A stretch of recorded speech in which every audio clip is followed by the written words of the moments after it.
How's it going, friends? It's Curtis Robinson. I'm here at my office in Conway, Arkansas, and I was talking with a friend of mine who has really struggled with employment, and he just kind of came in with his, hat in his hands, kind of humble, and he's just like, "Do you know anybody that's hiring? Or could you give me a job?" And being that I knew the guy, I wanted to spend some time with him. I wanted to talk to him a little bit and try to help him out, kind of at least get him focused on a few things. Now, I run a self defense training company here in Conway, Arkansas, but I've also run a 3 clinic counseling practice prior to this business, where I had a number of psychologists and psychiatrists, or I should say, nurse practitioner who work for psychiatrists, and then of course therapists. I had a ton of counselors and social workers working for me, some admin folks, and of course we got a lot of great work done. We helped a lot of folks, and I can tell you that I've done a number of interviews, and I know what I look for when it comes to hiring. And I started kind of thinking about this guy, and I know he's a good guy. So that gave him some immediate credibility with me. I also knew that I didn't have a position open for him, but I kind of thought to myself, what if there's a skill that he has or something about him that I could immediately use that would immediately generate revenue that would make it worth me coming out of pocket to create an opening for him. Now that's a big what if. Most business owners don't work that way. They're not as really as creative as, well, could I use this person, and if so, what's the big picture for, what's in it for me, kind of a thing. Usually they're like, hey, I got 5 positions. Those 5 positions are filled. I'm not looking for anybody, and that's the bottom line. So we started talking, and I kind of reminded him about the first thing that we do when we graduate high school. If we don't have a skill or a definable some sort of education, this knowledge that people really want us to have, if I don't have something to immediately offer, what am I going to offer them? I ask you this question, and if you're watching this on YouTube, I'd love your answer. What are you going to offer somebody if you don't have an education or a skill already in place, some sort of valuable experience? What are you going to offer them? There's only one answer. You're going to offer them part of your life or your soul, which is to say, you're going to give them 8 hours of your life every day, 5 days a week, probably. And in return, they're going to give you money for that. Man, that's an awful thing to say, isn't it? Like, I'm trading my time for dollars. I didn't create that term. I just remembered it and I'm repeating it. But I'm trading time for dollars. And you kind of think about that, and it's a little heartbreaking, because I'm 52 years old now. How much time do I have left to give someone for dollars? I'm going to tell you right now that when you first start off, if that's all you have is time, I don't have money. I want money, but I have time. I'm going to give you time. You're going to give me money. Man, it's a hard row. It really is a hard, hard way to go.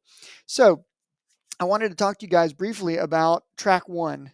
This is the first thing that most people do, and it's painful, but it does get you somewhere.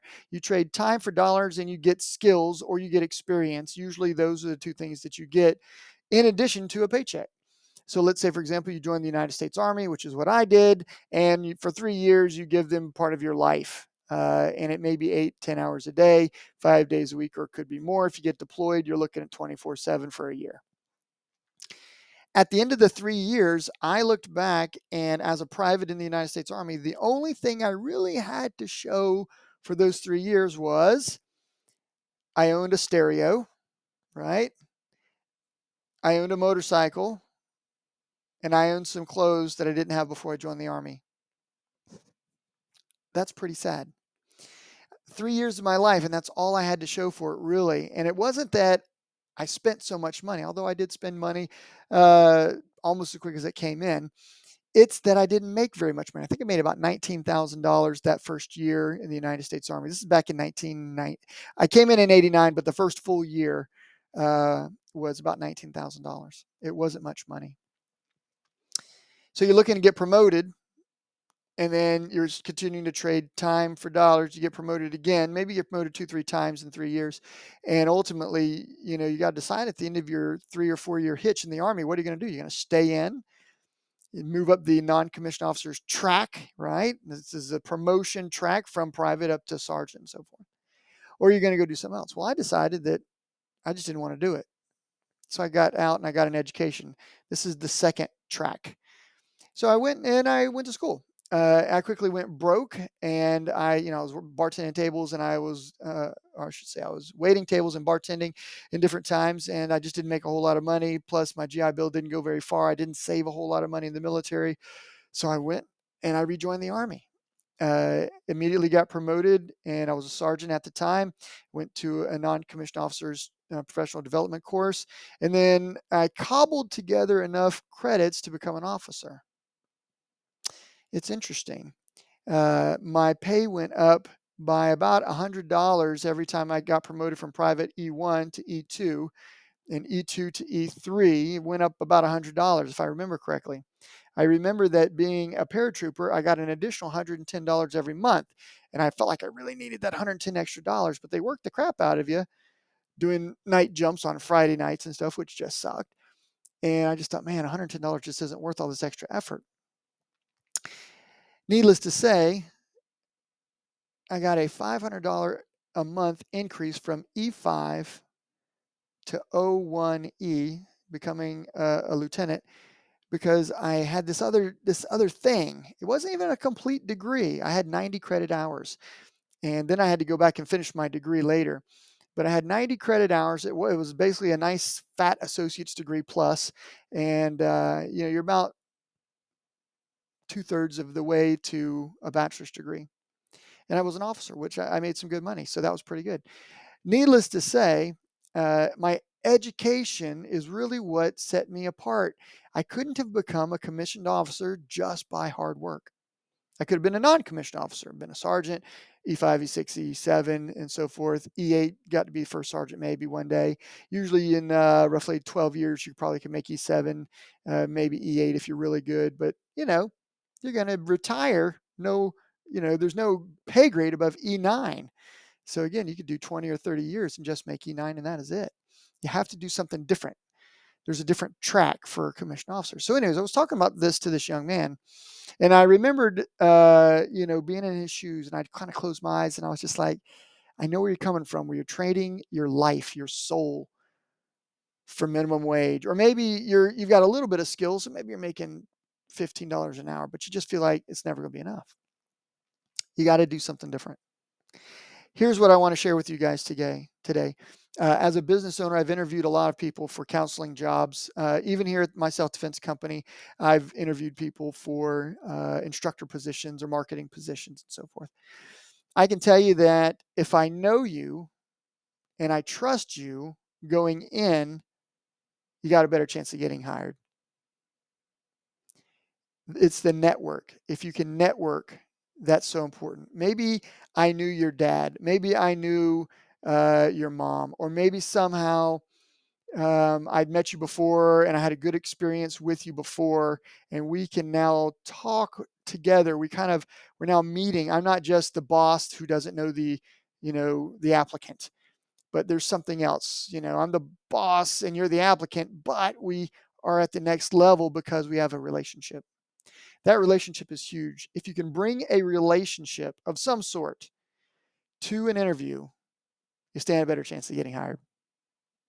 Even if you don't have the skills that I need, if I know you and I know your parents, or I know you through a secondhand friend or something like that, we went to church together, something of that nature, you stand a good chance of getting hired. Doesn't mean I'm going to keep you. You might not work out, but you have a good chance of getting hired, depending on three things. What knowledge are you bringing to my business? And can I make money using that knowledge? And it could be a degree. For example, a counselor has to have a master's degree in either social work or psychology or counseling, something of that background, and you have to have a license. If you don't have the license and the education, I can't hire you to be a therapist no matter how much I like you. Knowledge is a bargaining chip that we have to get. Now you might be thinking to yourself, oh my God, Curtis, I just don't have enough time to be going to school and doing all this other stuff. I need money today. Okay, fair enough. I was in the same boat when I was a private. and I made specialist. I made E4, and I had to decide, was I going to stay in and make E5, or was I going to get out and go to school? I ultimately got out, went to school. I came back in, made E5, and was still cobbling together credits while I went through the officer's candidate program, and then ultimately became an officer. Then I was a lieutenant, still cobbling together more credits to get to that bachelor's degree. You're going to have to get that degree sooner or later in many cases. And if it's not a bachelor's degree in education, which by the way it did nothing for me as a military officer. That degree was just a bargaining chip. I had a degree in psychology, a bachelor's degree in psychology, and I was in logistics. I was an ordnance officer. So basically it had nothing to do with my degree, but the Army said you had to have a degree. It was a mandatory, check the block kind of a thing. So I got it. So what knowledge are you bringing to the interview? That's the question. You can come with a relationship, that's networking, but then what knowledge are you bringing? And I'm going to try to take that knowledge in some way, and I'm going to try to generate revenue in my business using your your education. So if you're a clinical counselor of some sort, a therapist of some sort, social worker, I know for a fact that if I can get you enough clients, you can make a living. If you will make a living working for me, you'll stay. If you can't make a living and you're not happy, you won't stay. I've wasted my time with you. So I've got a requirement. Hiring somebody isn't just, oh, well, I'm going to hire you. You're just lucky I'm going to hire you. And, I'm just going to use you all up. I have an obligation as an employee, as an employer, to use those skills so that I can make sure I bring in enough revenue so that I can afford you, so that I can provide you the lifestyle that you need. Otherwise, you're not going to stay. So knowledge is the first big one. Again, if you got a networking relationship, that's super good, but knowledge. What about skills? Um, I've got an instructor who was already certified instructor with another organization when I met him. I met him when he was very young. He was still in his teens. I knew him, so I had that networking relationship. Right? We didn't start off with applicant and employer. We were already at the next level up here somewhere with relationship. I knew him. I met his dad. I liked his dad, and we talked, and it was really a good relationship. And I knew he was a good and respectful human being. And the fact that he didn't have a bachelor's degree in something, let's say some sort of exercise science, which would have been great for my self-defense company. He did have a certification. He had a skill, right? Now, he did have knowledge as a martial artist, so I considered that. It's not exactly the same thing as a bachelor's degree, but it was important to me. I wanted somebody that knew the material. They could kick, they could punch, they could teach people how to do that, and so on and so forth. And then he also had this certification. So this skill set that he had, here we are, at the bottom level, then we move up. There's a networking relationship. We move up. He had some knowledge and he had a skill. Now I'm thinking, how do I employ this guy so that I can use that knowledge and his certification in order to make money? Well, I put myself out of a job. What do we mean by that? I was teaching the kids program, the kids kickboxing and jiu-jitsu program, and I trained him, and now he's doing that. So I don't do it anymore. I literally gave him my old job or part of my old job. Now, some of you might be thinking, well, okay, that's pretty important. That's pretty good. But what are you doing if you gave him your job as an instructor? Well, I teach the adult program. So he's teaching the basic entry level students, and I'm teaching the older students. In some cases, they're still basic and entry level, but I'm also teaching the more advanced students. Because again, let's say that you start at age 5. By the time that you're 100 pounds, you're moving up into the adult program. Heck, you could be 12 years old and be 100 pounds. So, maybe you've trained with me for 5, 6, 7 years, but for the most part, my assistant instructor is teaching those basic fundamentals to the younger kids, which is a tough group, but a good group. And I'm teaching the more advanced and the more mature skill set. So I'm still doing that. So I'm still in the instructor capacity, but now instead of teaching the kids class and the adult class, I'm only teaching one of those classes. He's teaching the other one. So what am I going to use all of his other skills for? I'm sitting here thinking to myself, Curtis, if I'm going to employ this guy full time, he wasn't looking for part-time work. I got to use him. How am I going to use him? Well, I knew for a fact that he's good at marketing. And his dad literally told me before he interviewed, he said, Curtis, my son can get you clients. And I liked that his dad had that much confidence in him. He said he worked with this other company and he was good at recruiting. He could recruit clients. And I thought, I think I can use that. He also told me, said he's really good with people. And I already knew the kid. He was a young guy. Again, he was a late teenager by the time that we were good friends. Um, I knew that he was already good with people. So recruiting is important to my business and retention is important to my business. In other words, I really wanted to keep the clients that I have. We don't want to have a guy with a bad attitude or a bad frowny face that's, training all of our students. So he came to me with these skills and this network and the knowledge I needed. So of course I hired him on. It's worked out pretty well. He's done a lot of my business to business marketing when he's not teaching classes. Now you might think, well, Curtis, how in the world did you afford to hire a guy when he was only teaching really one class? Well, he's now also teaching a 6 a.m. class. He's teaching an 11 a.m. class. He teaches the 5 p.m. class, and he's teaching the 7 p.m. class. So he's now 4 hours of his day, he's teaching. He's teaching something. If he's working an 8-hour day, then that means I got 4 hours over here that I could still use him. And he's doing a number of things for me. Again, business to business marketing. He's running my YouTube channel shorts for the most part, and he's doing some other full length video for me, which helps us in other ways. He manages some of my Facebook interactions, but I've got another individual who also is doing that.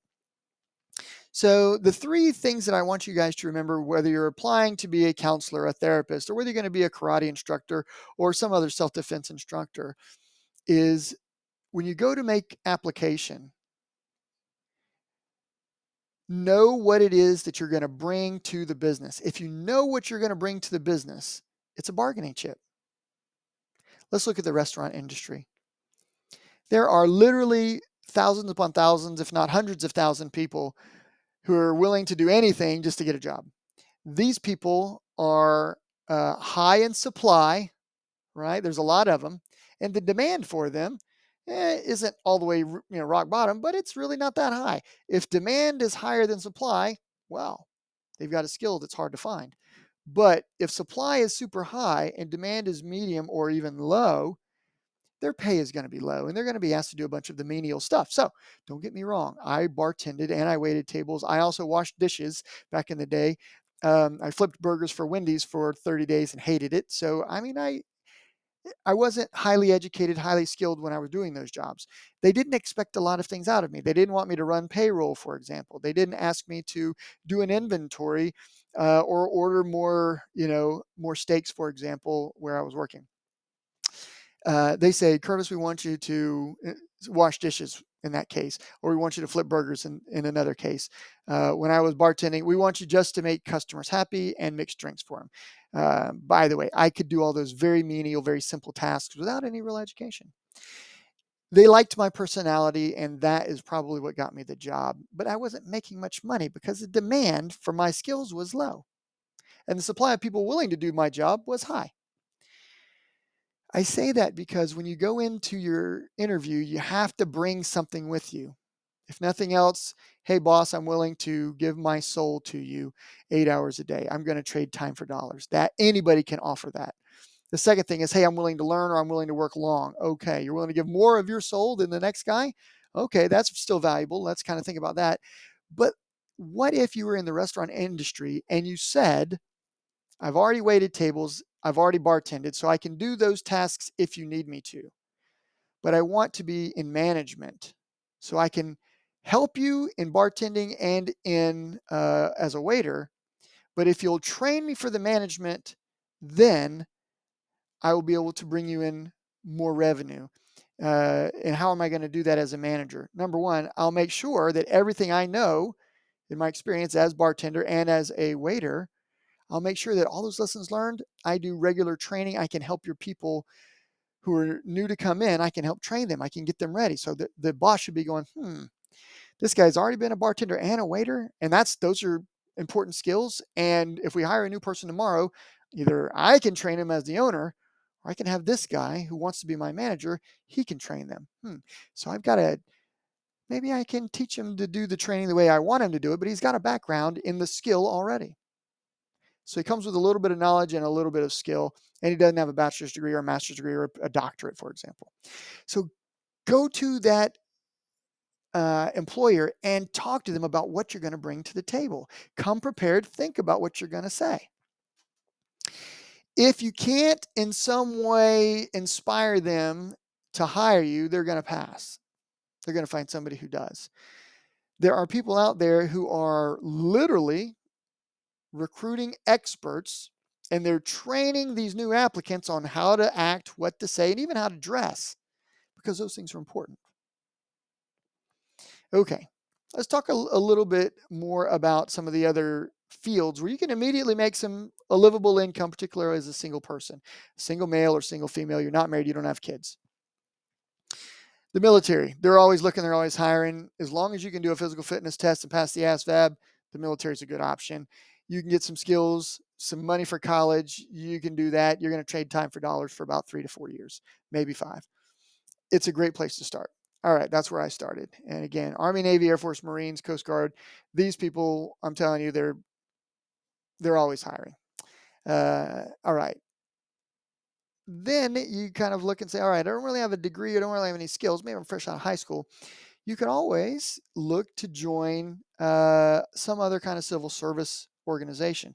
You can't carry a firearm until you're 21, so you can forget about being a police officer until you're 21, but you can immediately start training in to be a paramedic or to be, which is the EMS service, EMTs, or you can start training in fire in most cases. So everybody loves a fireman, a firewoman in many cases, because you save people's lives.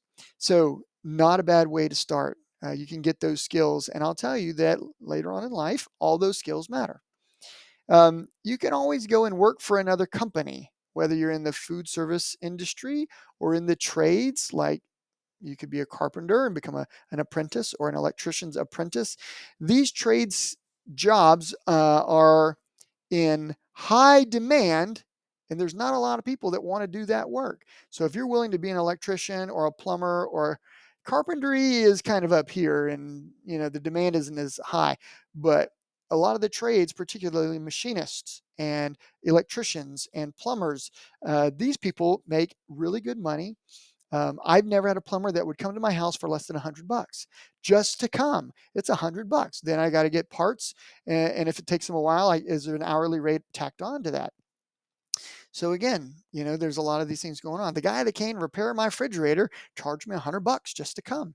So the thing that I'm telling you guys is that there's a lot of entry level jobs that you can get, and you're going to start off trading time for dollars.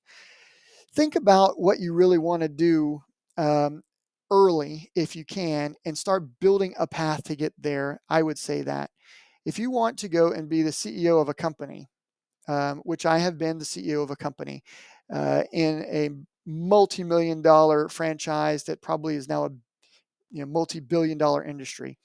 How did I get there? What special skills did I have to be the CEO of this company?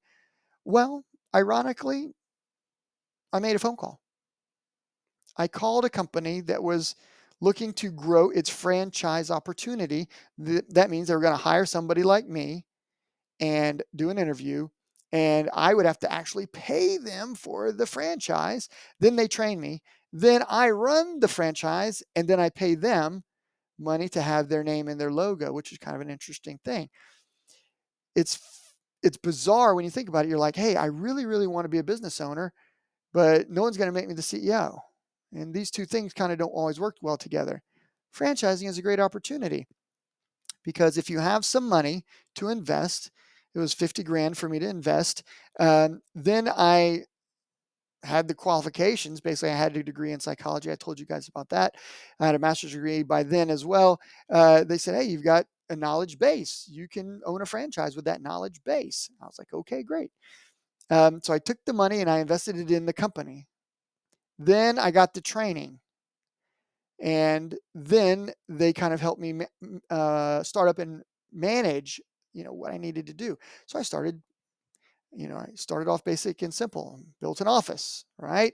I outfitted the office. I started advertising for employees. I hired the employees. I trained the employees. I got them in the systems. I paid for the systems. This is the electronic healthcare record system, for example.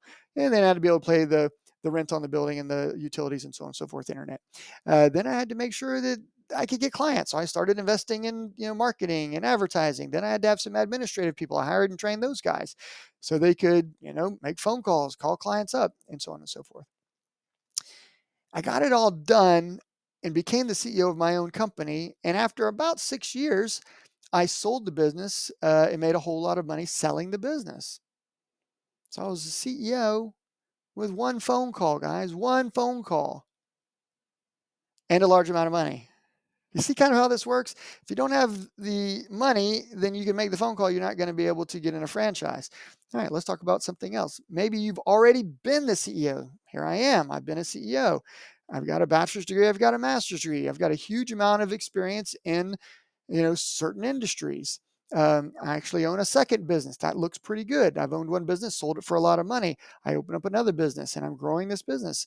People want to see a track record of you growing your own business. And if then they think you can add value to their company, then you could be the CEO. I'm not saying all of you are going to go out and be the next CEO of PepsiCo or Coca-Cola or GM or Twitter or any of these other things. That's not what I'm saying. What I am saying is you got to know what it is that you want. You got to start building a track or a plan to get there. And along the way, you're going to get knowledge, skills, and abilities. Guys, I hope that this has been helpful to you. Not everybody's going to watch this whole video, but if you've watched this whole video, this is free information, right? You spent the time, you've already invested in this. You're better off than you were before you watched the video. I'm going to prove it to you.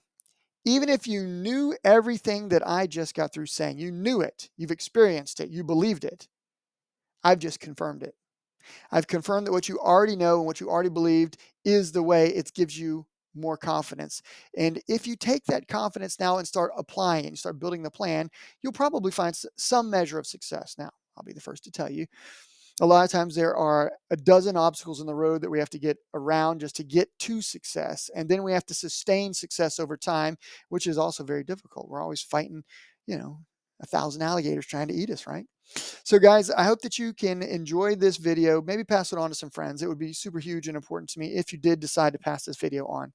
I am going to go ahead and load this video up under one of my business pages because I want something from you. I want you to watch the video. It helps my business to grow if you watch the video and YouTube sees that what I'm saying is relevant. I'd also like you to like and share so that you can help me get the word out if you're willing to do that. Again, I'm giving you good information and not charging you. I could be charging you, right? That's how capitalism works. I give you information, I give you skills, or I teach you, I train you, you pay me. That's not exactly what I'm looking for here. I'm just looking for somebody who's willing to like and share on their social media channel. Say, you guys should listen to this guy. He kind of knows what he's talking about. And then if you subscribe, that really helps me out because it grows my channel. So you might be thinking, well, Curtis, why don't you become a YouTube channel guy? But well, I've got 4 YouTube channels. This is kind of an interesting thing. I've got one for my kickboxing, my jujitsu, and for my firearms business. This is all part of my self-defense umbrella. I'm expanding out in technology, not only in just the skills that I already have. By the way, if you notice, I said I've got 4 channels and I've only discussed 3 of them. What could my 4th channel be? It's my hobby. I do a little video gaming on the side. So if you guys want to check out my video game channel, you can do that as well, which is pretty cool. I'm not looking for a lot of subscribers on it because I do it for fun, but I've got about 800 videos on it. Think about that. What an investment in time that I've made 800 videos on my hobby channel doing video gaming, which I enjoy on the side. This is the level of commitment that I'm talking about with any job. You should love it enough that you're willing to put in the time. You should become an expert in it so that people will listen to what you're saying. And that ultimately you can take this knowledge, skills, and abilities that you've gained and you can monetize that in a way that you can either A, get a job, or B, create a job for yourself. Guys, I'm Curtis Robinson. Be sure to tune in. I'll give you more information later. Take care. Peace.